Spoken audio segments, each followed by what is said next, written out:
말씀을 시작하기 전에 이제 지난주 이야기를 잠깐 좀 리마인드 하겠습니다. 우리가 지난주에 이제 사무엘상 8장을 같이 함께 봤어요.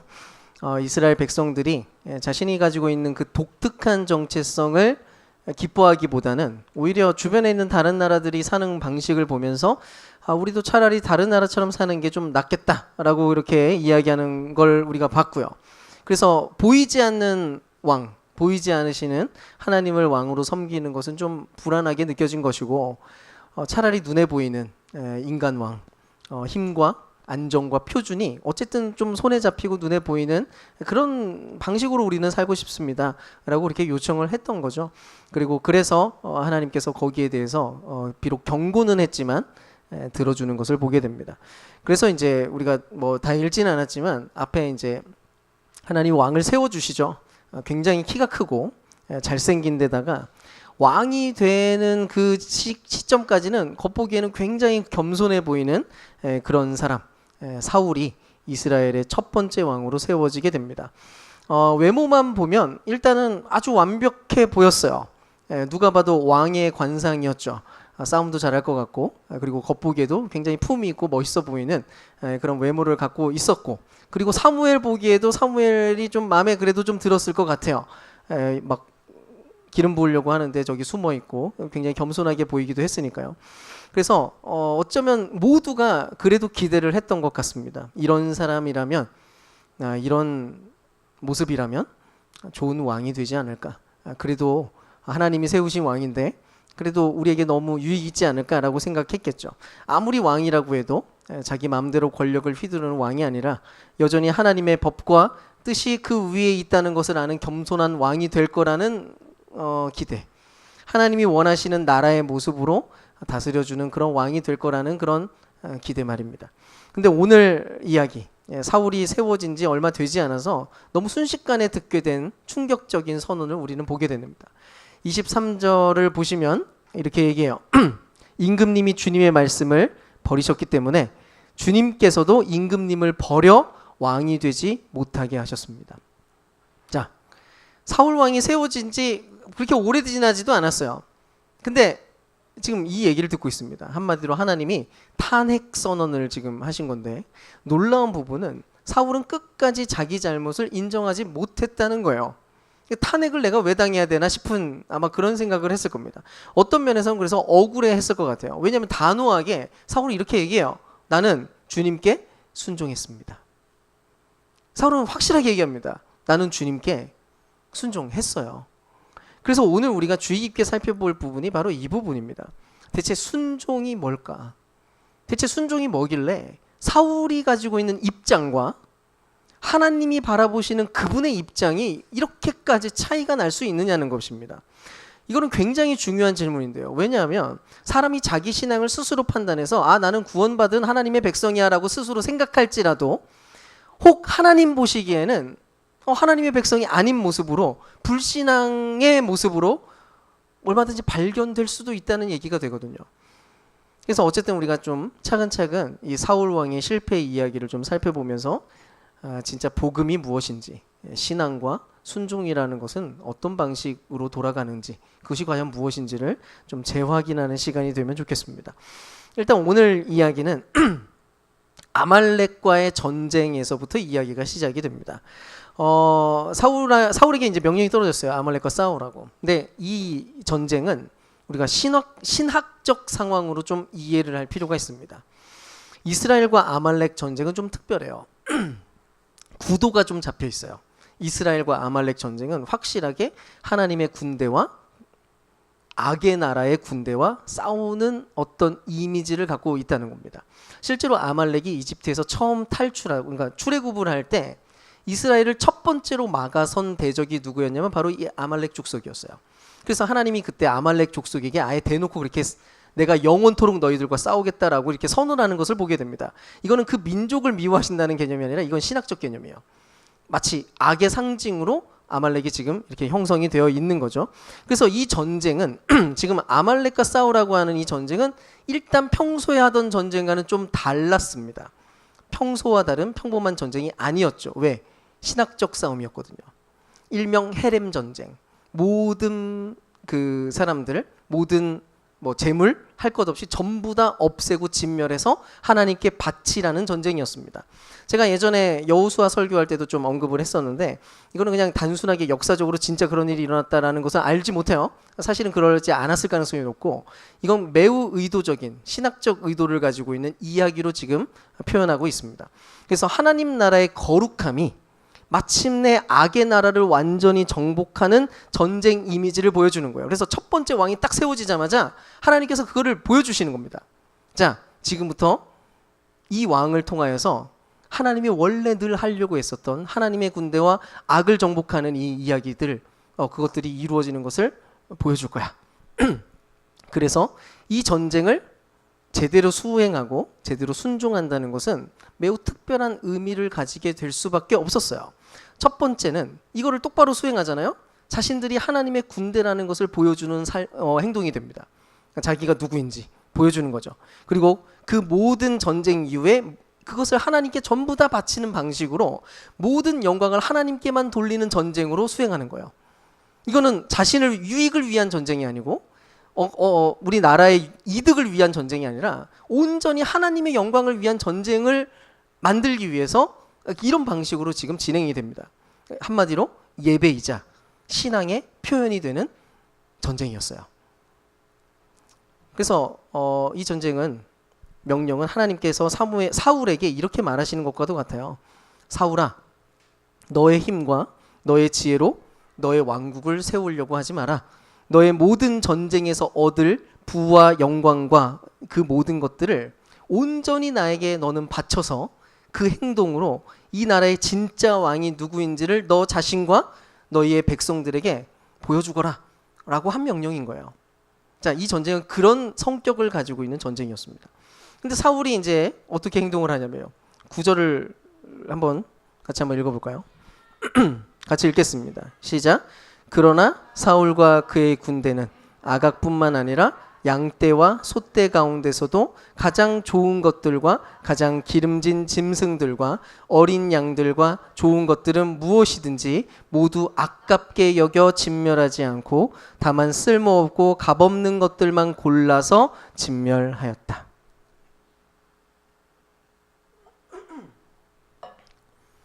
별로 귀하지 않아서 아깝게 느껴지지 않은 것은 하나님께 바치고요.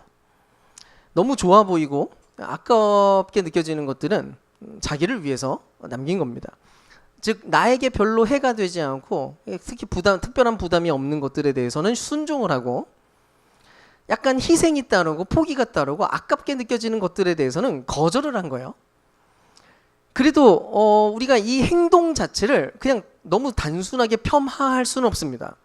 왜냐하면 98% 정도는 진짜 제대로 수행했거든요. 안 한 게 아니라 수고했거든요. 순종했어요. 실제로 전쟁이라고 하는 것을 시작한다는 것은 엄청난 일이잖아요. 군대를 이끌고 전쟁에 나섰어요. 엄청난 일을 한 거죠.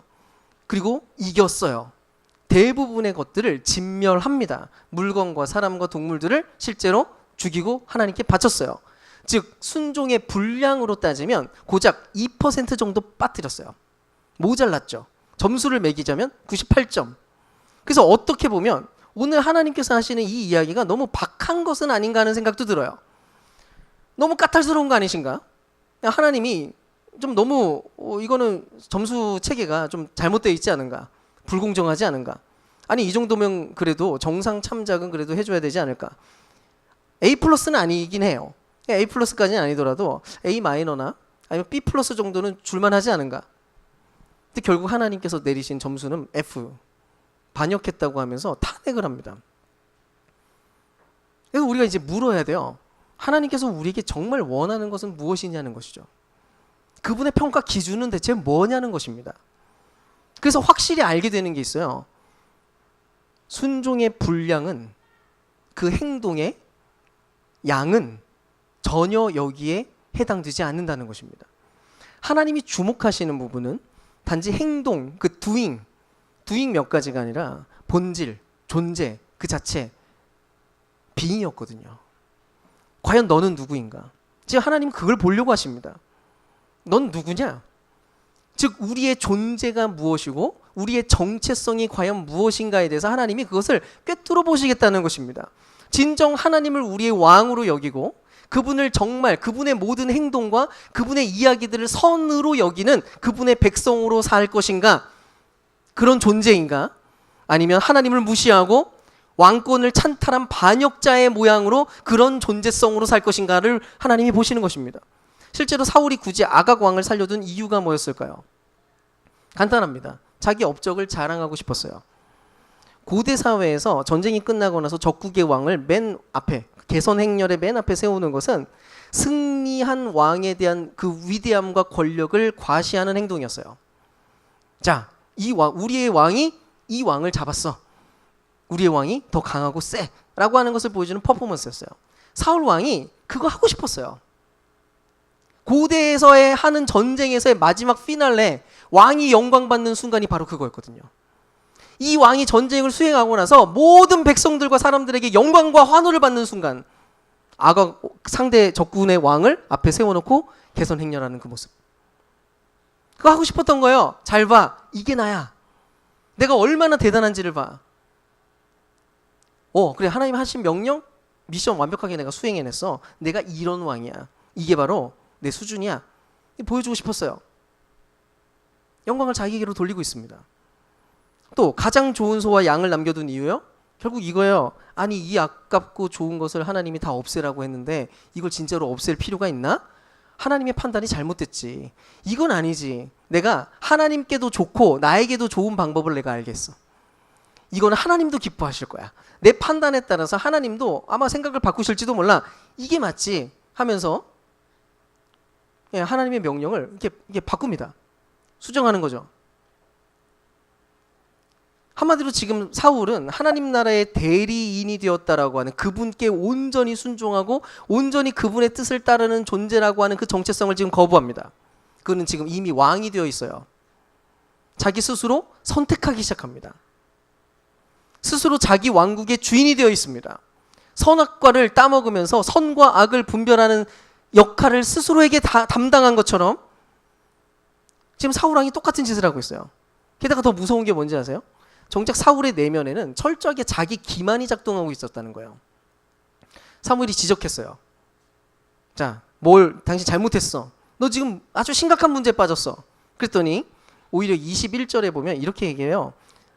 그것은 예언자께서 섬기시는 주 하나님께 제물로 바치려고 진멸할 짐승들 가운데 가장 좋은 것을 골라온 것입니다.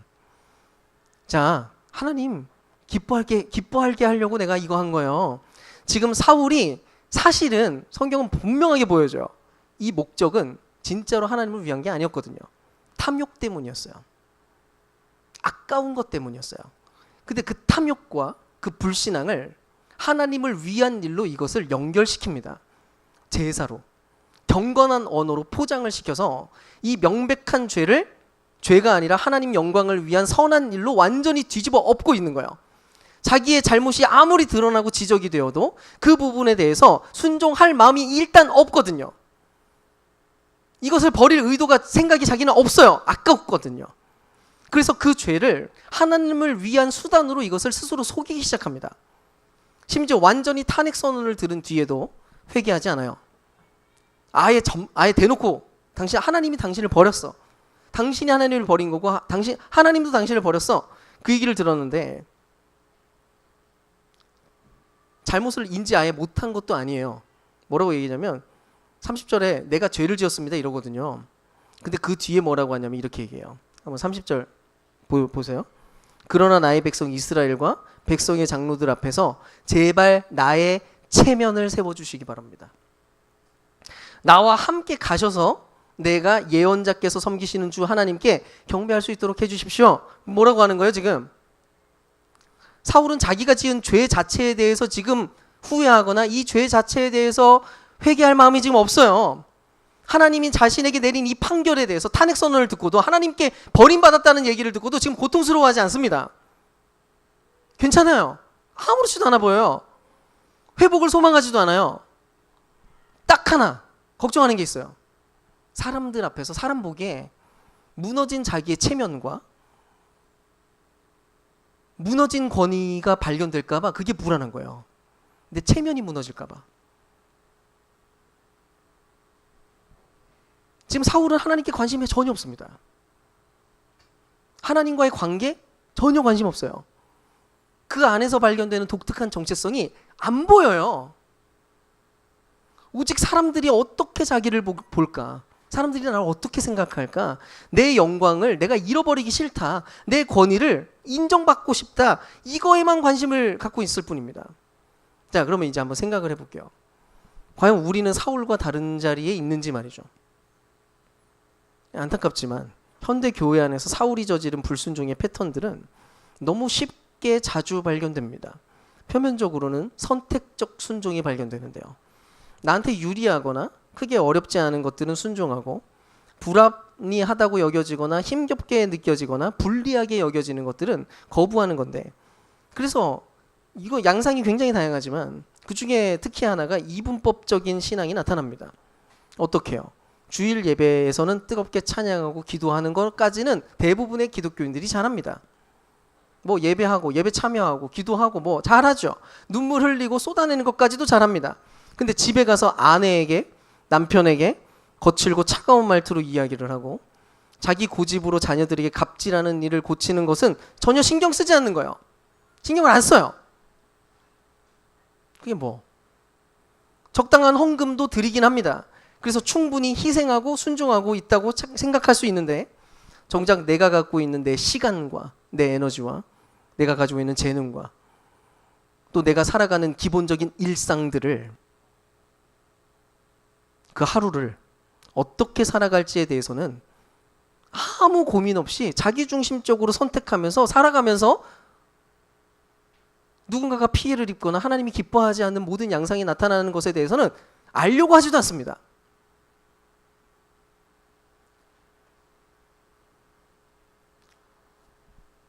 보통 사람들이 보통 어떤 일이 벌어지냐면 이런 이야기를 들어도 별로 가책을 안 느껴요. 실제로 그렇긴 하지 하고 그냥 마음에 두지 않아요. 지나가 버립니다. 이런 종류의 설교가 한국 교회에 얼마나 많이 퍼졌는 줄 알아요? 많이 들었어요. 근데 변화가 없어요. 왜요? 나름대로 순종을 하니까. 굳게 믿거든요. 난 순종했어요. 내가 순종을 하고 있는데 주일 예배 드리고 찬양도 드리고 적당히 헌신하고 있고 이 정도면 됐지. 여전히 하나님의 영광을 위하고 있다고 생각하거든요. 약간 모자란 것 뿐이지. 어떻게 사람이 완벽해? 모자랄 수 있지. 그럼 살아요 그냥. 그러고 여러분, 실제로 이 시대의 이 교회는 완전히 이분법적 형태를 갖고 말았습니다. 일명 영적인 것이라고 부르는 교회 일에 대해서는 상당한 두잉을 해요. 교회와 연관된 일에 대해서는. 근데 정서적이고 자기의 내면적이고 또 사회적인 그런 면에서는 완전히 어긋나 있는 모양을 보여주는 거예요. 성경을 그렇게 강조하고 예배 회복을 그렇게 강조하는 사람들이 사회에서는 이기적이고 탐욕적인 선택을 하는 것에 대해서 아무 말도 하지 않고 침묵합니다. 동조하며 삽니다. 혐오와 폭력적인 자세를 취하면서도 회개할 줄 모릅니다. 말도 안 되는 일이에요. 정서적인 면에 대해서도 전혀 성장하려고 하는 시도 자체를 별로 하지 않아요. 아니면 포기합니다. 어차피 불가능하다고. 사람의 내면이 성숙할 수 있고 변화될 수 있다는 것을 무시하는 거죠. 여러분, 신앙이 자라면 자랄수록 가정은 회복되는 게 정상이에요. 그게 진짜 신앙이에요. 근데 그게 아니라 상처와 아픔과 분열이 점점 더해가는 이상한 일들이 너무 쉽게 벌어집니다. 그뿐이 아니죠. 하나님의 영광이라고 하는 명분 아래에서 교회의 외적인 성장과 부흥, 교회의 유리한 정책을 지지하기 위해서 파시즘적인 부정한 정치적 결탁을 하면서도 부끄러워할 줄 모릅니다. 교회를 위한다고 하면서 하나님의 영광이 된다고 말하면서 온갖 부정적인 방법을 다 써요. 그리고 말해요. 하나님께서 하셨습니다. 하나님께 영광을 돌립니다. 그런 짓을 하고도 지금도 사역이라는 이름으로 시행되는 수많은 프로그램들과 수많은 행사들은 진짜 하나님 나라를 위한 것인지 아니면 인간적인 욕망의 발현인지 분간할 수 없는 것들로 채워집니다. 어마어마한 규모로. 결국 그 규모를 이끌어내는 사람들이 늘 영광을 받죠. 마치 사울 왕처럼 하나님의 이름과 영광이라는 말로 기만하면서 사실은 자기의 왕국을 세우는 일들이 계속해서 벌어지는 거죠. 그러면 이제 우리가 이 근본적인 문제의 핵심으로 좀 깊이 들어갈 필요가 있는데요. 사무엘은 15장 19절 22절을 보면 이렇게 얘기를 해요. 개역개정이 좀 더 올바르게 번역을 해서 개역개정을 준비했는데 같이 한번 읽어보겠습니다. 시작. 어찌하여 왕이 여호와의 목소리를 청종하지 아니하고 탈취하기에만 급하여 여호와께서 악하게 여기는 일을 행하였나이까. 사무엘이 이르되 여호와께서 번제와 다른 제사를 그의 목소리를 청종하는 것을 좋아하심같이 좋아하시겠나이까. 순종이 제사보다 낫고 듣는 것이 수량의 기름보다 나으니. 지금 사무엘이 말하고자 하는 핵심이 뭡니까? 마치 이런 얘기 같아요. 사울 잘 들으세요. 왕이 가지고 있는 유일한 의무는 잘 다스리고 잘 해내라는 명령이 아닙니다. 이 나라를 다스리는 분은 어차피 하나님이십니다. 그러므로 모든 게 당신 손에 달려 있는 것도 아닙니다. 당신이 얼마나 잘 해내느냐에 따라서 이 나라가 견고히 서는 것이 아닙니다. 당신의 능력이 중요한 게 아니라 오직 하나님의 능력만이 중요할 뿐입니다. 그래서 당신에게 가장 중요한 건 오직 하나뿐입니다. 잘 듣는 겁니다. 지금 사무엘이 그렇게 얘기하는 거예요. 당신에게 달린 게 아니에요. 그래서 제일 중요한 건 듣는 것입니다. 결국 하나님은 우리의 종교적인 행위와 헌신과 봉사와 희생 그 자체를 원하는 것이 아니라 우리가 해내는 어떤 순종이나 어떤 신앙적 행동들이 아무리 거대하고 화려하고 대단해 보여도 정작 하나님과의 그 관계 안에서의 그 신실함이 빠져 있으면, 정말로 그분의 목소리를 듣고 그 목소리를 신뢰하며 따르는 마음의 중심이 빠져 있다면, 주의 깊게 듣고 반응하지 않는다면 아무것도 아니라는 거예요. 그런 거는 아무것도 아니라는 거예요. 그 행위 자체는. 그래서 23절에 뭐라고 얘기합니까? 거역하는 것은 점을 치는 죄와 같고 고집을 부리는 것은 우상을 섬기는 죄와 같습니다. 하나님의 목소리를 듣지 않는 것은, 그것을 전혀 마음에 두려워하지 않고 무시하는 것은 하나님을 왕좌에서 끌어내리고 그 자리에 나의 지혜와 욕망을 앉히고 있는 우상 숭배와 같다고 얘기하고 있는 거예요. 깜짝 놀랄 만한 이야기죠. 우리는 순종하며 살고 있는데, 내가 하나님을 늘 얼마나 생각하며 살고 있는데, 근데 하나님이 판결할 수 있어요. 우상 숭배하고 있구나. 입으로는 하나님의 영광을 말하고 하나님께 순종하는 것 같은 철저한 모양들은 분명히 있음에도 불구하고 정작 그 중심에는 탐욕과 자기 영광을 추구하는 그 마음들이 채워져 있는 한 철저한 반역이 얼마든지 가능하다는 거죠. 우리가 날마다 말씀 앞에 엎드리고 그분 앞에서 주의 깊게 계속해서 낮추어야 되는 이유가 바로 여기에 있습니다. 이스라엘은 역사 속에서 늘 그것을 요구받았습니다. 순종을 요구받았는데요. 그 순종의 핵심은 그분의 말씀을 주의 깊게 귀담아 듣는 것이고 진실하게 반응하는 것에 있었어요. 계속해서 귀담아 듣고 반응하는 삶. 근데 우리는 여러분 자꾸 실수해요. 너무 잘하는 것에 초점을 맞추거든요. 너무 잘하고 싶어요. 당연하죠. 인간의 욕망이에요. 잘하고 싶어요. 자꾸 그쪽으로만 가요. 그리고 거기에 내가 심취하고 거기에 갑자기 빠지기 시작하고 내가 잘 해낸 나 자신이 너무 자랑스럽고 자기 영광에 빠지기 시작합니다. 그래서 그리스도인들 중에 많은 사람들이 종교적인 열심을 보이면서도 교만하거나 반대로 아예 포기하면서 적당히 사는 경우가 많아요. 적당히 살아요. 그냥 아예 포기하는 사람. 왜? 잘 해낼 자신이 없어서 그냥 살아요. 그냥. 그것도 이상한 거예요. 다 이유가 있습니다. 실제로는 하나님을 인식하고 두려워하기보다는 사람을 두려워하고 여론에 신경 쓰기 때문인 거죠. 하나님과의 관계 안에서 시작되는 신앙이 아니라 사실은 사람들의 눈치 때문에 시작되는 신앙인 거예요. 아까 30절에서 살펴본 것처럼 사울은 충격적인 탄핵 선언을 듣고 나서도 자기가 백성들에게 어떻게 비칠지에 대해서만 생각하고 있었을 뿐입니다. 끝까지 하나님과 망가진 관계에 있는 것에 대해서는 아무런 관심이 없었어요. 슬퍼하지 않아요.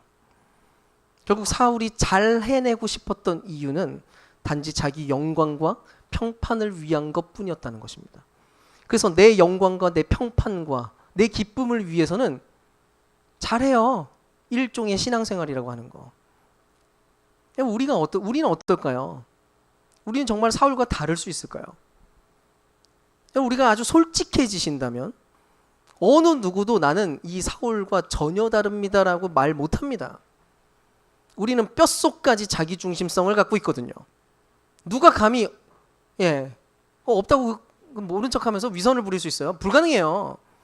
옳고 그름을 우리는 내가 판단하고 싶어요. 하나님이 말한 게 있어도 자꾸 내 생각이 들어가요. 우리는 어떻게든 내 잘난 맛에 살고 싶어요. 내가 좀 더 잘나게 비춰줬으면 좋겠거든요. 자꾸 그런 짓을 해요. 사람들 보기에 좋은 모습을 갖추고 싶어 하는 게 거의 그 본성이에요. 그 디폴트 값이죠. 따지고 보면 하나님이 내린 탄핵 선언은 실제로는 우리를 향한 말이기도 합니다. 사울이 들은 이 탄핵 선언은 사실 저와 여러분이 듣고 있는 선언이에요. 하나님과의 관계가 완전히 단절되었다는 선언이고, 우리의 힘과 능력으로는 절대로 하나님께 나아갈 수 없고 그 앞에 설 수 없다는 절망스러운 이야기인 것입니다. 근데 이 이야기가 이렇게 끝나진 않아요. 그렇다고 우리의 한계를 아시는 하나님께서 이 얘기를 하려고 하는 게 아니에요. 우리의 불순종을 보시고는 한 98% 순종이 잘못되어 있다는 것을 이야기하시고는 100%를 해야지. 더 열심히 해봐. 규칙을 다시 한번 읽어줄게. 이 율법 규칙을 그대로 지켜서 이제부터는 해봐. 이거 아니라는 겁니다. 오히려 우리의 깨어진 우리는 존재 자체가 이미 망가져 버렸어요. 자기 중심성에서 도무지 헤어나올 수 없는 인간성을 그분은 근본적으로 바꾸기로 결정하십니다. 그래서 우리를 대신해서 완전한 순종, 100% 순종을 이루어내시는 참된 왕, 그 아들 예수 그리스도를 이 땅에 보내신 거예요. 예수님은 사울 왕과 많은 면에서 달랐어요. 근데 가장 중요한 면이 뭐였냐면 그는 철저히 들으시는 분이었다는 것입니다. 예수님은 자신을 소개하실 때에도 이 얘기를 굉장히 많이 해요. 지금까지 살펴본 것처럼 사울의 빙은 자기 영광과 백성들의 시선에 맞춰져 있었어요. 듣는 왕이 아니었고요. 자기의 목소리를 내는 왕이었어요.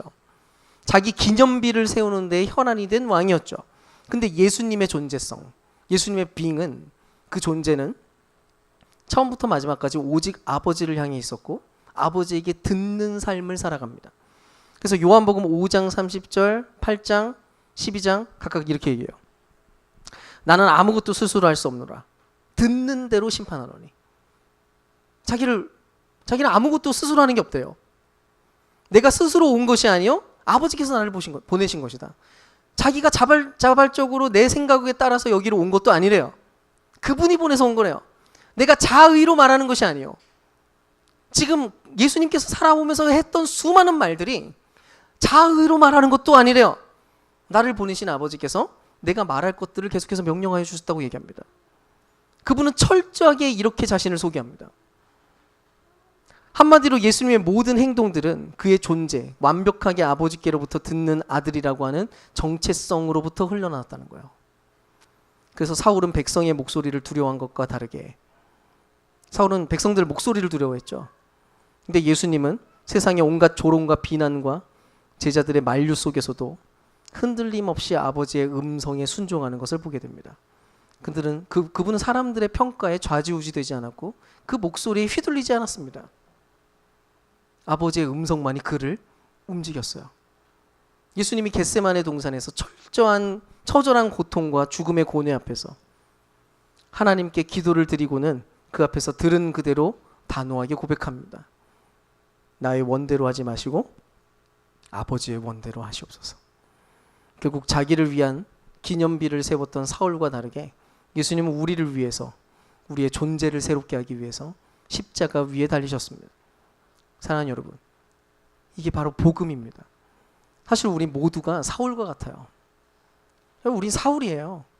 우리가 아무리 애를 써서 우리를 스스로 치장하더라도 우리는 뼛속까지 자기중심적이고 모든 종교적 열심과 행위 대부분은 어떤 면에서는 나의 기념비를 세우기 위해서, 사람들에게 조금이라도 나를 조금 더 좋은 사람으로 비춰 보이기 위해서 위선적으로 하는 일로 우리에게 기능했던 일들이 아마 많았을 겁니다.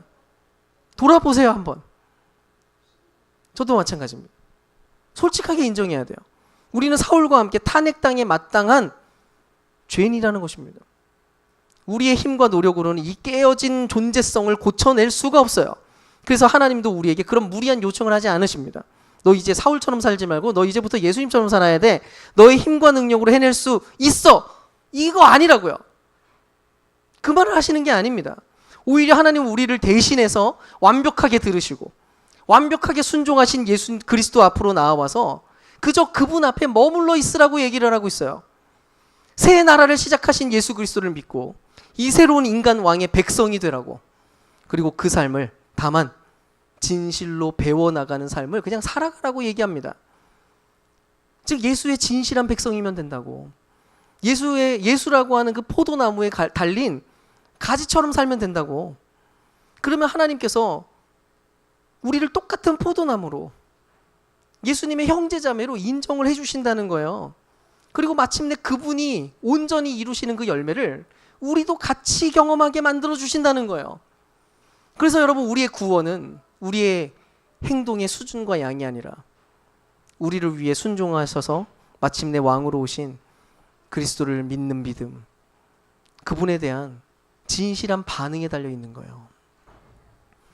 그러면 여러분, 우리가 이제 어떻게 살까요? 만약 이 복음을 믿는다면 우리는 전혀 다른 방식으로 순종하게 됩니다. 아무 생각 없이 기독교적인 행동을 하는 것은 의미 없습니다. 이제부터 여러분, 우리는 생각을 하셔야 됩니다. 예수 안에 있는 사람들은 생각하는 사람들이에요. 우리가 누구인지를 생각하는 거예요. 우리가 그래서 저희 풍삼기를 하면 계속 반복하는 소리가 있습니다. 제가 여러 번 설교 중에도 계속 얘기하지만 하나님께서 우리를 그리스도 안에서 무조건적으로 용납하셨습니다. 나는 그리스도 안에서 이미 특별한 존재가 되었습니다. 우리는 하나님의 가족 공동체에 속했습니다라고 하는 선언입니다. 이게 복음 안에서 이루어진 일입니다. 나의 어떠함 때문이 아니라 그분이 하신 일로 인하여서 이루어진 놀라운 일입니다. 이게 우리의 정체성입니다. 여러분, 진짜 순종은 아무 조건 없이 사랑받는 특별한 존재가 되었다는 확신 속에서 시작됩니다. 천국 가기 위한 조건 때문에 순종하는 게 아니고 아직 죄인 되었을 때 구원하신 그 은혜에 대한 감격과 기쁨의 반응으로 하게 되는 것이 우리의 순종인 거예요. 그런 면에서 우리가 진짜 그리스도의 백성으로 살기 위한 두 가지 도전을 하겠습니다. 첫 번째는 아무리 반복해도 지나치지 않은 이야기예요. 고요함 속에서 하나님의 음성을 듣는 시간을 가지십시오. 아까도 얘기한 것처럼 듣는 일이 제일 중요합니다. 그분의 음성을 듣는 삶이 우리에게는 전부입니다. 사울이 실패한 이유는 잘못된 외부의 목소리들과 내 안에서 나오는 내 목소리에 너무 과도하게 귀를 기울였기 때문입니다. 받으세요 그냥. 멈추세요. 그 거짓말이라고. 그래서 진정한 순종의 첫걸음은 소음을 잠재우고 고요히 하나님께 반응할 수 있는 시간과 공간을 의도적으로 만들 필요가 있습니다. 이 시간은 무조건 사용하셔야 돼요. 혹시 이 부분에서 실패하고 계시다면 오늘 다시 정하십시오. 다시 마음에 정하세요.